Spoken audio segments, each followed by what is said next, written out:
자, 예수님은 하나님과 인간의 단절된 관계를 회복시켜 주셨습니다.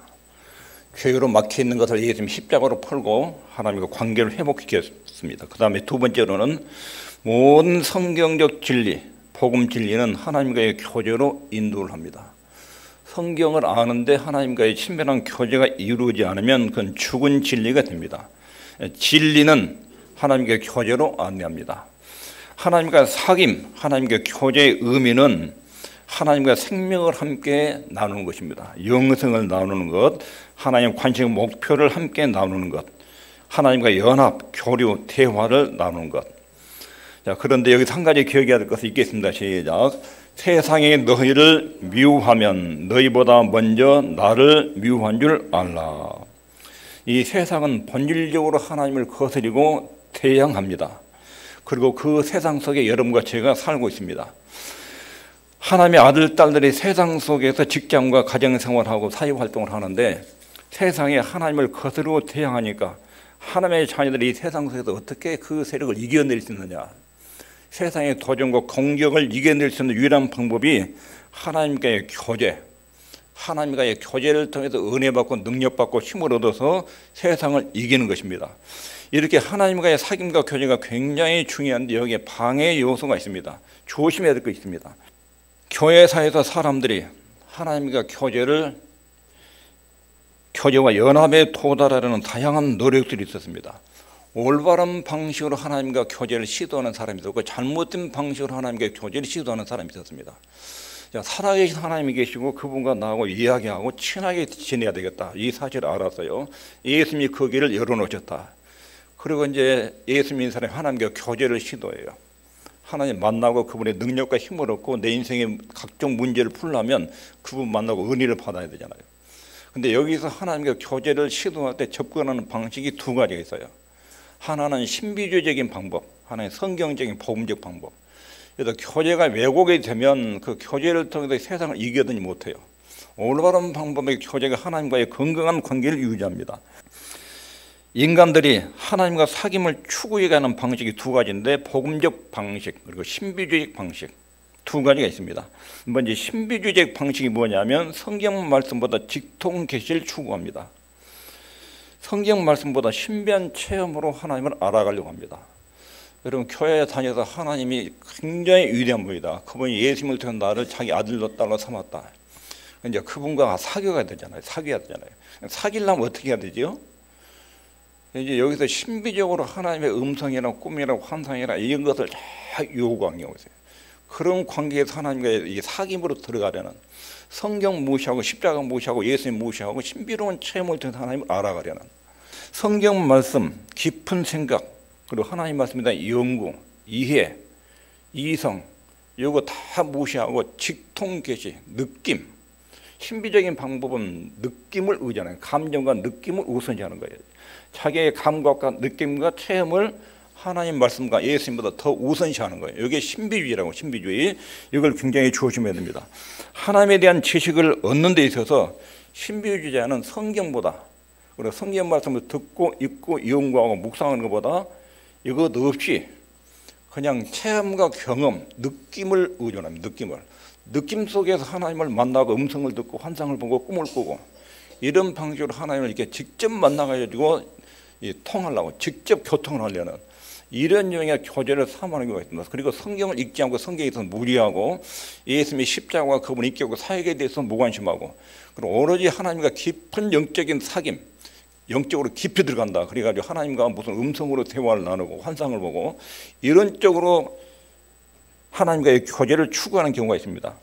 그러나 여기서 복음주의, 성경적인 하나님과의 교제의 방법은 객관적인 계신 하나님 말씀을 최우선을 합니다. 신비주의자들은 감각과 느낌을 통해서 하나님을 알려고 합니다. 그래서 신비주의자의 강조점은 이해, 이성을 쓰는 것, 성경을 읽고 연구하는 것 이것을 제외시키고 이것을 등한히 여기고 이해나 지식보다 감각과 느낌을 중요시 한다. 이게 신비주의적인 방식으로 하나님과 교제하는 것입니다. 신비주의자들이 세 가지 형태가 있는데 하나는 묵상, 성경 말씀을 읽고 묵상하는 것이 아니라 그냥 조용히 자기 마음을 비우고 그냥 생각을 하는 거예요. 그리고 경험, 경험을 통해서 체험을 통해서 하나님을 알려고 합니다. 그리고 환상과 신비주의적인 방법으로 신비한 기적적인 방법으로 하나님과 소통을 이루려고 합니다. 하나님의 말씀과 예수 그리스도를 통한 중보사역 이런 것을 무시하고 이런 쪽으로 향합니다. 이게 신비주의적인 교제 방식입니다. 근데 교회사의 신비주의 역사를 알 필요가 있습니다. 초대교회 때는 처음에 헬라 철학자들이 기독교 복음을 막 공격을 했습니다. 그리고 기독교 교회 안에 헬라 철학을 근간으로 하는 이단들이 굉장히 많이 공격을 하고 들어왔습니다. 교회가 생존을 위해서 그 헬라 철학에 나온 큰 이단 사상이다, 이거 진리다, 이걸 분별하기 위해서 기독교 진리를 지식적 체계로 만들었습니다. 그러니까 이들어다 보니까 어떤 부작용이 생기냐면 하나님을 믿는 신앙을 지적인 체계로, 이성주의로, 지식체계로, 신앙을 지식체계로, 논리로, 교리로 이렇게 신앙이 둔갑하는 현상이 일어났습니다. 이것도 잘못된 거지요. 신앙이나 영적인 지식체계는 전능하신 성삼위 하나님과의 교제를 위한 거예요. 교제. 근데 그 성경적인 진리나 교리가 하나님과의 바른 교제로 안내하지 않으면 이게 죽은 지식이고 죽은 정통이에요. 이런 성경적 진리는 하나님에 대한 올바른 인식을 가지고 전능하신 하나님과 소통, 교제가 이루어지고 그분과 깊이 사귀는 쪽으로 나가야 이게 건강한 신앙이에요. 근데 초대교회가 이런 헬라 철학과 이단들의 공격을 받다 보니까 여기에 교회의 생존을 위해서 이 진리인 것과 아닌 것을 막 구분하게 한 거예요. 그럼에도 교리를 체계화시키고 지식처럼 체계화시킨 거예요. 그러니까 그 당시에 하나님 믿는 사람들이 예수 믿는 것이, 하나님 믿는 것이 뭔가 좀 이상해졌다. 이 신앙이라는 것을 지식 체계화, 형식화, 그리고 감성적으로 하나님 느끼는 느낌, 경험, 이것이 사라져버리니까 이건 교회가 굉장히 위험한 쪽으로 가고 있다 하는 사람들이, 일단의 사람들이 일어나기 시작해요. 그래가지고 하나님과 교리, 성경 다 무시하고 하나님과 직통으로 통하는 이런 운동이 일어난 게 이게 초대교회 신비주의입니다. 신앙을 지식화, 또 너무 형식주의로 치우칠 때 발생한 여기 반발로 일어난 것 일종의 신비주의입니다. 신앙은 교리, 신학, 성경 공부 지식화시키면 안 되고 하나님을 직접 경험하고 느껴야 된다. 그러면서 상대적으로 교리와 성경을 무시하고 하나님과 직접 통하는 영적인 체험 쪽으로 확 쏠리는 거예요. 종교 계획도 똑같습니다. 천주교가 성경을 제대로 안 가르쳤습니다. 교회 온갖 미신들이 성행합니다. 영적인 갈등들이 생기지요. 하나님 찾는 사람들 영적인 갈등이 생겨요. 이 교회가 뭔가 잘못됐다. 지식화, 체계화, 형식화, 물질화, 이것 말고 하나님과 직접 소통하고 느끼고 그분의 음성을 직접 듣는 은혜가 필요하다. 그래서 이런 신비주의가 중세 때 카톨릭 안에서도 많이 일어나게 된 것입니다. 이제 그 다음에 개신교에서도 16세기의 종교개혁이 일어납니다. 신앙의 혁명적인 변화가 찾아왔습니다. 부흥 후에 엄청난 부흥이 일어났고 생명력을 상실하는 시기가 곧바로 뒤따라옵니다. 천주교에 대해서 기독교가 성경적 신앙이 이것이다, 이게 규정하고 교리를 정립시켰습니다. 교리를 정립시키는 가운데 너무 이론적으로 신앙이 또 흐릅니다. 교회에서 토론할 때 어떤 토론가 있었냐면 바늘 꼭대기에 천사가 몇 명 정도 설 수 있느냐, 이게 막 교회에서 토론이 됐습니다. 신앙에 그런 게 중요한 게 아니라요. 여러분, 중요한 핵심이 뭐였냐면 성경적 진리는 어디로 인도한다고요? 하나님과 나와의 교제로 인도해야 돼요. 내가 성경을 제대로 알고 있고 교리에 대해서 정통 교리를 알고 있다 그러면 하나님과 그만큼 가까워지고 올바른 교제를 통해서 경거로 이르러야 돼요. 그게 하면 죽은 정통이고 죽은 신학이에요. 중세 때 그런 논쟁이 막 일어나니까 또 그때도 하나님 믿는다는 신앙이 그런 것이 아니다. 하나님을 직접 우리가 만나고 느끼고 그분이 우리의 사랑을 직접 체험하고 직접 하나님과 소통해야지 그런 교리인 논쟁 신앙이 아니다. 그러면도 중세 때도 카톨릭 안에, 개신교 안에 이런 신비주의가 일어나게 된 것입니다. 신비주의의 핵심이 뭐냐면 기독교 신앙이 지식화될 때, 형식화될 때 이것에 대한 반발로 일어난 것이 신비주의입니다. 그러니까 일어난 시기가 초대교회하고 종교개혁 시대에 주로 신비주의가 일어났습니다. 자, 그러면 신비주의의 두 가지 흐름이 있는데, 하나는 하나님과 교제를 하는데 조용히 마음을 비우고 하나님으로 채우려는 시도. 요즘 교회에서 관상기도라는 말 들어봐요. 관상기도. 이게 신비주의의 한 형태입니다. 관상기도. 우리 보통 기도하면 기도의 틀이지요. 하나님께 대한 찬양, 감사, 그리고 죄에 대한 고백, 간구, 예수님 이름으로 기도의 틀이 있지요. 자기 나름대로 기도 제목이 있죠. 자기 가족, 자녀들, 이웃들, 교회, 나라, 민족 이런 기도 제목들이 있죠. 근데 이런 것들을 싹 무시하고 기도할 내용들을 생각하지 말아라. 관상기도라는 거 그거예요. 기도할 내용을 생각하지 말아라. 그리고 마음을 비우라. 마음을 비우고 묵상을 통해서 마음을 비우고 하나님이 내게 말씀하시도록 하나의 임재를 사모해라. 그러니까 내 머릿속에다가 기도의 틀을 넣지 말고, 그리고 기도할 제목도 내가 미리 설정하지 말고 자기 마음을 깨끗하게 하고 마음을 비우라는 거예요. 하나님이 내 마음속에 역사해가지고 말씀을 들려줄 때까지 마음을 비우라. 지금 아멘 할 때가 아니에요. 신비주의 입장이에요. 신비주의. 신비주의자들이 하는 여의 첫 번째 흐름이에요. 조용히 마음을 비우고 마음을 기도 제목이 뭐가 싹 치워라. 생각하려는 것을 아예 없애버려라. 그리고 하나님이 내게 임재해서 말씀하실 때까지 기다려라. 이게 일종의 관상기도예요. 그런 식으로 기도한 거 신비주의예요. 여기는 생각에서 노력해서는 안 된다. 마음을 비우라. 그리고 하나님의 임재를 사모하면 하나님의 그분이 오셔서 말씀할 때까지 기다려라. 그리고 그분의 말씀을 직접 들어라. 이거 맞는 것 같지요. 근데 뒷부분에 가면 이것이 왜 문제가 되는지 알게 될 거예요. 또 한 가지는 정반대로 마음을 비우고 가만히 있지 말고 엄격한 훈련을 통해서 하나님과 교제를 시도하는 거. 엄격한 훈련. 엄격한 훈련을 통해서 하나님과의 교제가 이루어진다. 그래서 1단계에서 깊은 자기 성찰 묵상. 여기서 묵상이라는 건 하나님 말씀 묵상한 것이 아닙니다. 그냥 가만히 마음을 비우고 생각을 하는 것입니다. 명상이라고 해요. 명상. 자기가 뭘 잘못했는지 어떤 사람인지를 깊이 생각하고 자기 자신의 내면을 살펴보는 거예요. 내 생각이 어떤지 어떻게 살아갔는지 자기 내면을 조사하고 살펴보는 거예요. 이런 것이 자기 성찰하고 묵상. 이 1단계예요. 하나님에 대해서 공부하고 노력하고 생각하지 말고 그렇게 하나님을 알아가지 말고 깊이 자기 성찰하고 묵상하고 명상을 해라.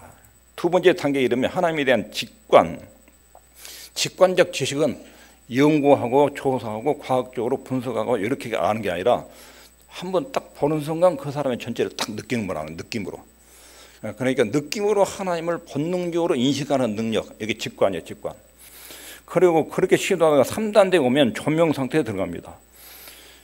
자기를 비우고 하나님을 느끼도록 시도하면 하나님이 성령의 조명을 통해서 자기 모습을 보게 하고 진리의 음성을 들려준다는 거예요. 3단계 가면. 그리고 그 상태에서 계속 깊이 묵상을 하고 명상을 해야 되면 자기 자신의 모습이 딱 사라지고 하나님의 뜻이 선명하게 자기 속에 딱 들어오고 그리고 하나님의 음성이 들린다는 거예요. 이게 신비주의 두 번째 엄격한 훈련을 통해서 하나님과의 교제한다는 방식이에요. 이런 노력으로 하나님을 알 수 있다. 하나님과의 교제가 가능하다. 근데 여기서 지금 중요한 것이 빠졌죠. 이런 1번, 2번, 1단계, 2단계, 3단계 이런 노력으로 하나님을 알 수 있다. 두 가지가 빠졌어요. 예수님을 통해서 안다. 이게 빠졌죠. 성경을 통해서 안다. 이게 빠져버린 거죠. 예수님과 성경이 빠져버리고 인간이 자기 영성, 자기 내면의 어떤 흐름을 자기 영성에 자극을 줘가지고 하나님과 이런 소통을 통해서 하나님의 교제가 이루어진다. 이게 신비주의 흐름입니다. 신비주의 문제 첫 번째는 영감의 지속성. 구약 시대에 하나님의 선지자를 통해서 말씀을 주셨습니다. 그래서 선지자들이 말씀을 기록을 했습니다. 신약에서는 사도들을 통해서 하나님 말씀을 주었습니다. 그래서 사도들이 성경을 기록을 했습니다.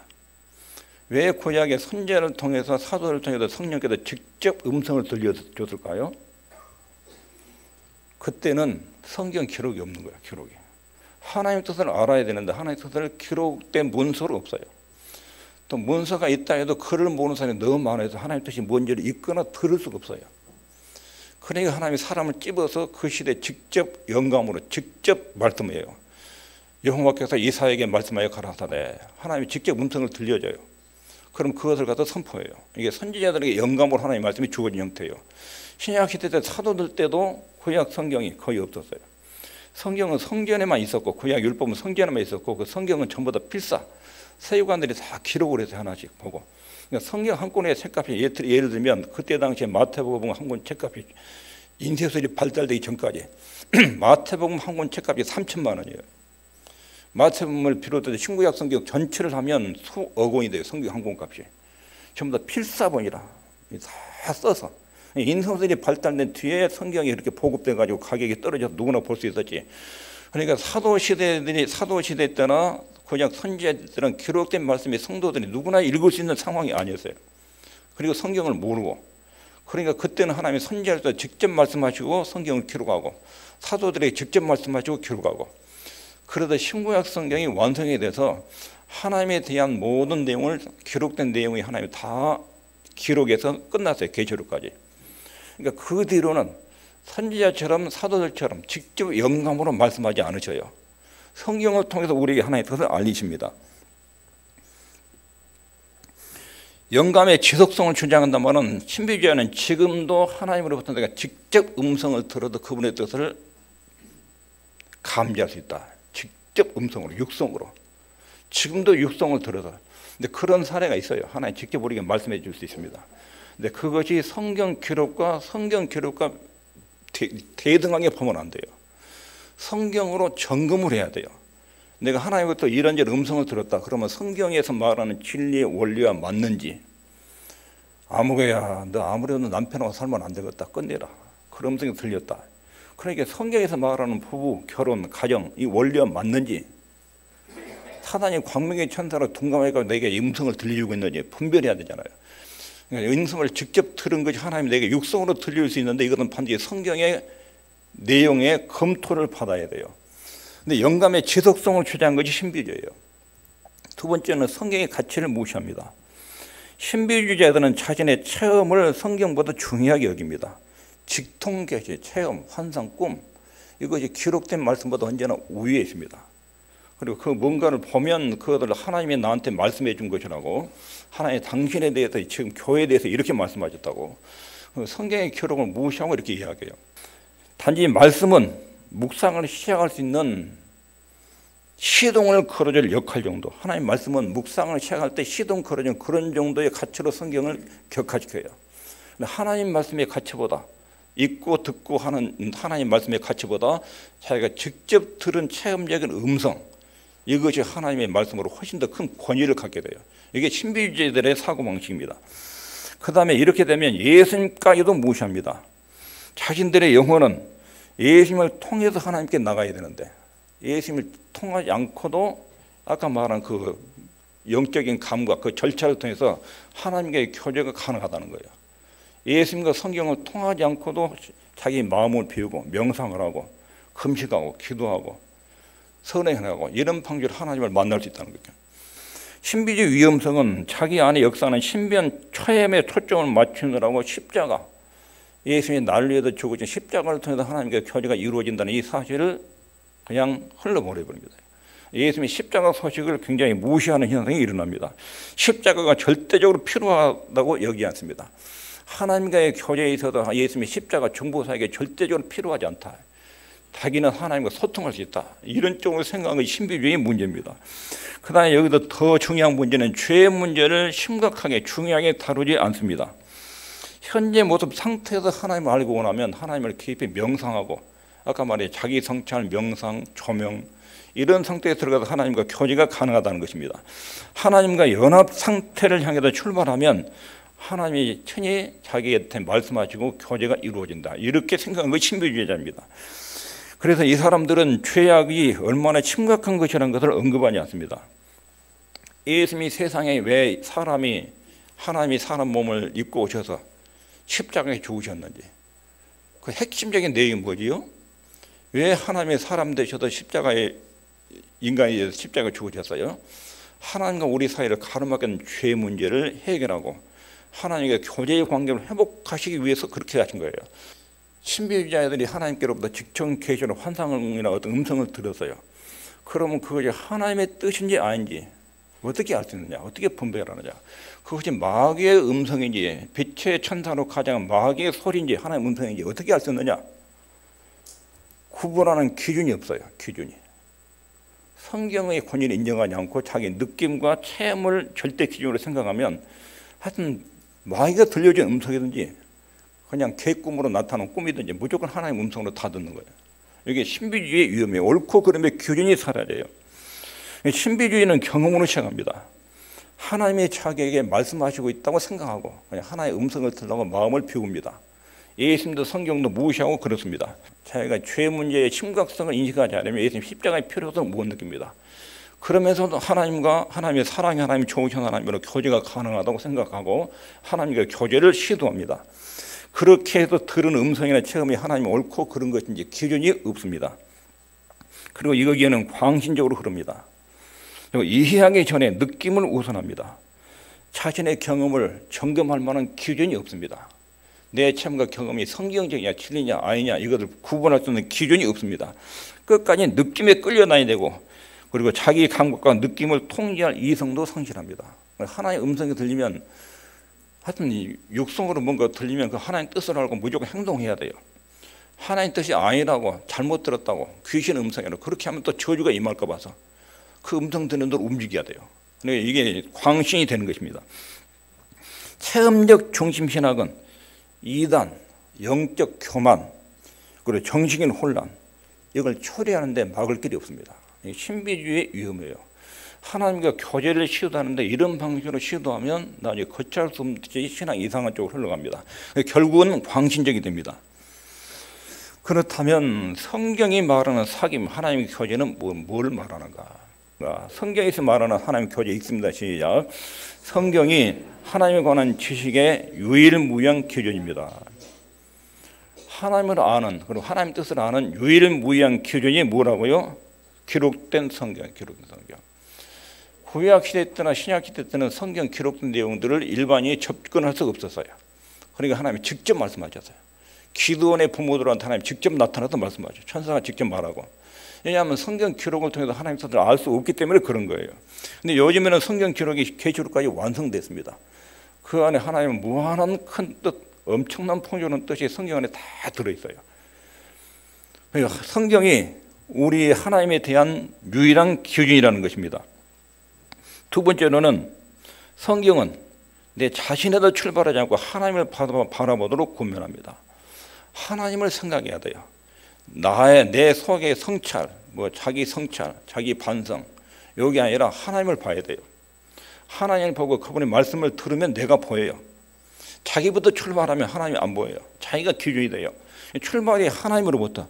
성경은 태초에 하나님의 천지를 창조하시니라 하나님부터 보고 그분의 말씀을 듣고 성령의 감동을 받으면 내 모습이 보입니다. 그래서 성경은 자신보다 하나님을 바라보도록 권면합니다. 세 번째 중요합니다. 있습니다. 시작. 하나님께서 자신을 알게 되신 방식은 성경을 통해서입니다. 하나님께서 하나님의 방식으로 자신을 알립니다. 하나님이 자기 방식으로 자기를 자기 아들, 딸들에게 전달합니다. 근데 하나님의 방식, 하나님의 자기를 알리는 방식이 뭐라고요? 성경. 하나님을 듣고 알려면 성경을 읽고 듣고 그렇지 않아요. 성경을 폭넓게 신구약 성경 전체 읽고 하나님이 우리를 향한 뜻이 무엇인지를 알아야 됩니다.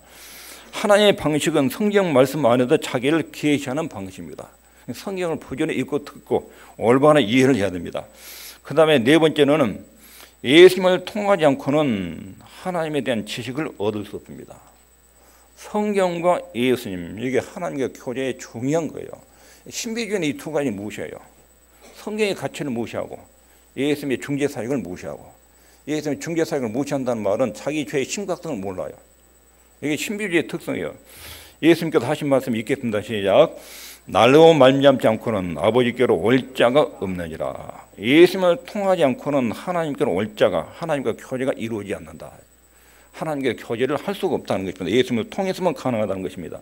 인간이 자기의 죄를 느끼고 십자가의 속죄를 필요로 할 때 그때 영생의 선물로 주어집니다. 예수님의 십자가, 예수님의 은혜 이것이 아니고는 영생이 우리 속에 일어나지 않습니다. 영생이 발생하지 않으면 하나님과의 교제가 가짜가 됩니다. 하나님과의 교제는 먼저 속죄 사역이 우선적으로 이루어져야 돼야 영생이라는 선물이 옵니다. 회개 없이 예수님 십자가 없이 영생하는 선물이 안 주어져요. 하나님의 아들, 딸이 될 수가 없어요. 하나님의 자녀가 아닌 사람이 하나님과 교제하는 것도 안 되는 거예요. 근데 신비주의는 그거 두 가지 빼고 성경과 예수님 빼고도 교제가 가능하다고 그래요. 예수님의 속죄 사역에 빠져버리면 안 되는 거예요. 우리의 죄악을 다룰 때 비로소 영생을 주십니다. 죄의 문제가 예수님 십자가로 처리가 돼야 영생, 생명이 들어오고 하나님의 생명이 들어와야 하나님의 교제가 이루어집니다. 영원한 생명은 하나님의 선물입니다. 우리의 의, 하나님 앞에 설 수 있는 자격은 묵상이나 노력으로 얻어진 것이 아니라 예수를 믿을 때, 내가 죄인입니다, 주 예수님이 필요합니다, 이렇게 믿을 때 영생이 주어집니다. 이게 복음의 핵심이에요. 이게 복음적인 교제입니다. 하나님과 그의 아들과의 사귐이 최고의 경험입니다. 우리의 사귐은 하나님 아버지 예수님과 함께 있는 것이다. 교제의 정의를 또렷하게 그렇게 내리고 있습니다. 구원에 대한 사실을 기록한 객관적인 계시, 이것을 믿는 것입니다. 성경이 말하는 성육신, 하나님의 생명, 기적들, 죽음, 부활, 구원 사건들, 이것을 종합적으로 믿고 아는 것이 교제의 출발점입니다. 이렇게 하나님과 교제가 소통이 이루어집니다. 사도 요한은 앞부분에 1절부터 2절, 3절까지 내가 그 예수님을 보았다, 들었다, 만져봤다. 그리고 여러분들이 그 예수님에 대한 내용을 전합니다. 예수님을 여러분들이 이렇게 내가 보고 듣고 아는 예수님을 만나야 하나님과의 교제가 이루어집니다. 그래야 우리 마음속에 기쁨이 충만합니다. 그 기쁨이 있어야 세상을 이길 수 있습니다. 이렇게 지금 하나님 말씀하고 있습니다. 여기 가장 중요한 부분이 있겠습니다. 시작. 오직 예수 안에서만 구원, 하나님과의 교제도 가능합니다. 예수님 안에서만 구원이 가능합니다. 예수님 안에서만 하나님과의 교제가 가능합니다. 왜 그렇습니까? 예수 믿지 않고는 거듭나지 않기 때문에 하나님과의 교제가 불가능합니다. 예수님 안에서만 교제가 가능하고 성경을 읽고 하나님과의 교제가 이루어집니다. 이게 신비주의의 큰 차이점입니다. 여기까지 말씀을 정리하면 우리는 하나님과 교제를 통해서 세상을 이깁니다. 힘든 일이 생기면 하나님과 교제를 통해서 힘을 얻어야 됩니다. 하나님과 교제가 소통이 이루어지면 마음속에 기쁨이 생기고 그 기쁨이 모든 유형의 어려움을 밀어내고 이겨냅니다. 하나님과 교제. 근데 이 교제를 방해하고 헷갈리게 하는 사단의 요소가 있는데 신비주의입니다. 교제를 방해하는 오늘 첫 번째 요소가 신비주의, 다음에 두 번째 요소를 또 쭉 볼 것입니다. 하나님과의 교제에서도 방해하는 요소 신비주의. 신비주의 교제 방식의 문제점은 영감의 지속성. 지금 우리가 하나님 말씀이 완성된 하나님 뜻이 다 들어있는 성경을 가지고 있습니다. 성경 읽고 묵상하고 성령께서 안내해 주도록 기도하면 성령께서 여기서 우리에게 영감을 주십니다. 감동을 주시지만 우리가 들은 말씀, 지금 목회자가 설교를 하는 것은 내가 하나님으로부터 직접 받은 말씀이다, 이게 아닙니다. 하나님께로부터 직접 받은 말씀은 선지자들이 받았고 사도들이 받았습니다. 성경에 기록해 놨어요. 하나님이 직접 받은 선지자들과 사도들이 기록된 내용을 지금 시대는 설명해주고 이해시켜준 거예요. 설명해 풀어주는 거예요. 풀어줘. 이게 설교자예요. 지금도 하나님으로부터 내가 직접 받은 말씀입니다, 이렇게 말하면 이단이에요. 신비주의예요. 하나님이 여기에 이렇게 기록된데 이 기록된 내용은 이런 뜻으로 하나님이 이런 의도로 우리에게 자기 뜻을 알려줬습니다, 이렇게 선포하는 거예요. 그걸 설명해 주는 거예요. 이게 현대 설교자예요. 직접 받은 말씀이라고 하면 안 돼요. 영감의 지속성은 사도들로 끝난 거예요. 그러나 성경의 기록을 통해 신비로운 역사가 하나님의 자녀들이 있어요. 신비로운 체험, 환상, 기적들이 있습니다. 근데 그것들은 언제나 성경 아래에 있어야 돼요. 그게 정상적인 신앙이에요. 정상적인. 성경의 절대 권위, 그리고 예수 그리스도의 중보적 사역, 그 아래에서 우리가 하나님과 교제가 이루어져요. 이 두 가지를 빼면 신비주의예요. 그리고 성경의 가치, 예수님의 필요성도 무시하고 죄도 등한시하고, 이게 신비주의의 문제점이에요. 성경적 사귐이 뭐냐? 성경이 하나님에 관한 지식의 유일무이한 기준이다. 하나님 말씀, 기록된 말씀이 옳고 그름을 하나님 뜻을 아는 유일한 기준이 되는 것입니다. 성경적인 교제, 성경 우리 자신보다 하나님 말씀을 바라보도록 권합니다. 하나님 말씀을 듣고 있고 하나님을 먼저 묵상하고 생각해야 우리 자신의 모습을 보입니다. 자신으로부터 출발하면 안 됩니다. 성경적 교제는 우리 죄악을 보고 하나님 앞에 내가 얼마나 큰 죄성이 우리 속에 깊이 박혀있는 이것을 보고 예수님이 십자가가 아니면 이 죄성을 다룰 길이 없다. 그래서 십자가로 철저하게 의존하는, 그리고 그 안에 영생이 생기고 그 안에서 교제가 이루어져야 하나님과의 바른 교제가 이렇게 이루어집니다. 그리고 예수님 안에서만 구원이 있고 예수님 안에서만 구원이 가능하고 하나님과의 교제도 예수님 안에서만 가능하다. 이것이 건강한 하나님과의 교제입니다. 사도 요한은 1절부터 3절까지 쭉 언급하기를 내가 예수님을 만났습니다. 그 예수님을 여러분들이 내가 보고 들은 내용을 그대로 절합니다. 그분은 정말로 신비로운 분이고 하나님 말씀 우리에게 가르쳐준 분입니다. 이것을 믿으면 그분과의 교제가 이루어집니다. 교제가 우리에게 기쁨을 줍니다. 그 기쁨이 세상의 모든 압력과 죄를 이기게 하는 힘입니다. 이게 지금 본문에서 하나님 우리에게 들려진 말씀이에요. 성경 한두 구절이 아니라 성경 전체를 보고 그분의 뜻에 따라서 하나님과 교제가 이루어지는 것. 하나님을 아는 바른 성경적 교리나 정통적 진리는 하나님과의 바른 교제 관계로 이끌어져야 됩니다. 그리고 하나님과 바른 교제가 이루어지면 그것도 경건한 삶이 나옵니다. 이게 올바르고 균형 잡힌 건강한 신앙입니다. 건강한 신앙, 건강한 삶, 행복한 삶이 되기를 바랍니다. 기도하겠습니다.